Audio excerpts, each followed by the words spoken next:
Outrage is sweeping across South Africa after President Cyril Ramaphosa came under fierce criticism for forming a panel to appoint the new National Director of Public Prosecutions, NDPP, a panel accused of lacking any legal or prosecutorial credentials.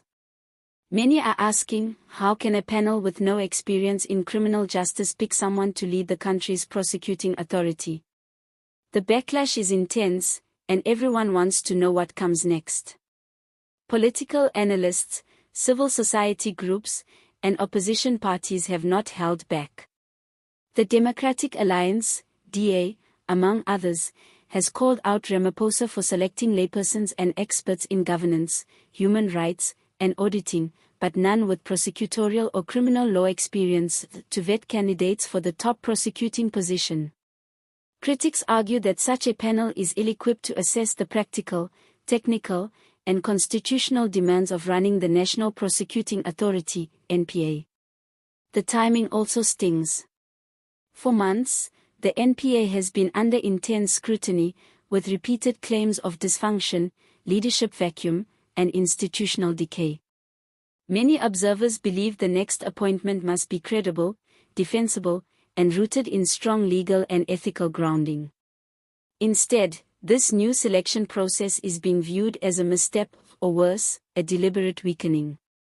According to reports, the panel includes the heads of constitutional bodies, the chair of the South African Human Rights Commission, the chair of the Commission for Gender Equality, the Auditor General, the chairperson of the Public Service Commission, a representative of the Black Lawyers Association, and a representative of the National Association of Democratic Lawyers. What stands out is that none of those representatives have track records in criminal prosecution or experience in prosecutorial institutions. That omission has fueled accusations that Ramaphosa is more concerned with optics or ideology than actual competence. Opponents argue that without lawyers or prosecutors on the panel, key questions about case history, prosecutorial discretion, managing corruption investigations, and constitutional constraints could go unexamined. How will the panel evaluate a candidate's experience with indictments, appeals, prosecutorial strategy, or investigations of powerful individuals? Critics argue that these require deep insider knowledge, not human rights or audit theory. Some commentators say this undermines the integrity of the selection process. Supporters of Ramaphosa's move counter that diversity in perspectives is valuable. They say fresh viewpoints from human rights, auditing, and governance strengthen checks and balances, widen accountability, and mitigate bias. They also argue that legal or prosecutorial credentials alone don't guarantee integrity or ability. But skeptics see this defense as hand-waving. The job of NDPP is technical, high-stakes, constitutionally mandated, and deeply bound to criminal law. Selecting a person for that role demands understanding its difficult, complex terrain. The DA has accused Ramaphosa of delay and indecision. According to the party, he sat on the matter for months before assembling this controversial panel. That delay, they say, has allowed the NPA's crisis to worsen.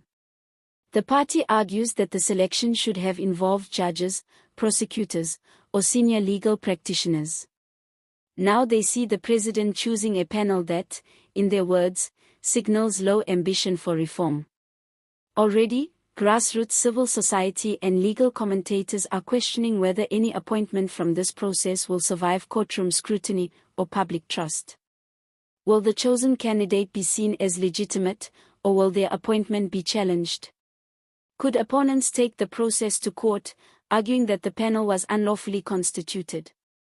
It's not just political theater, it may explode into legal battles. One detail amplifies public concern: the panel is being asked to nominate candidates for arguably one of the most critical prosecutorial roles in the nation. The NDPP doesn't just manage prosecutions, the office is a key actor in fighting corruption, high-profile crime, state capture, and ensuring justice against powerful interests. The demands are immense, and any weakness or misstep could erode confidence in the entire criminal justice system. Will Ramaphosa respond? Some analysts believe he may revise the panel's composition under pressure, or at least offer clarifications. Others fear he will stick to his choice and absorb the backlash, betting that controversy will fade once a candidate is selected. But this feels too sensitive to sweep under the rug. Viewers, here's where you come in. Keep your eyes on the fallout.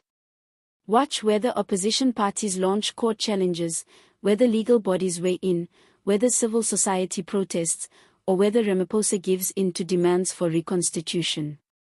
The story is still unfolding, and trust me, it will get messier, juicier, and more consequential. If you're following this drama, hit that subscribe button and ring the notification bell. I'll bring you updates as they happen, breakdowns you won't want to miss, and deep dives into the legal, political, and human cost of this showdown. Leave a comment below. Do you believe Ramaphosa's selection panel is legitimate, or is this a dangerous misstep? I want to hear your thoughts. Stick around, this fight for integrity in South Africa's justice system is far from over.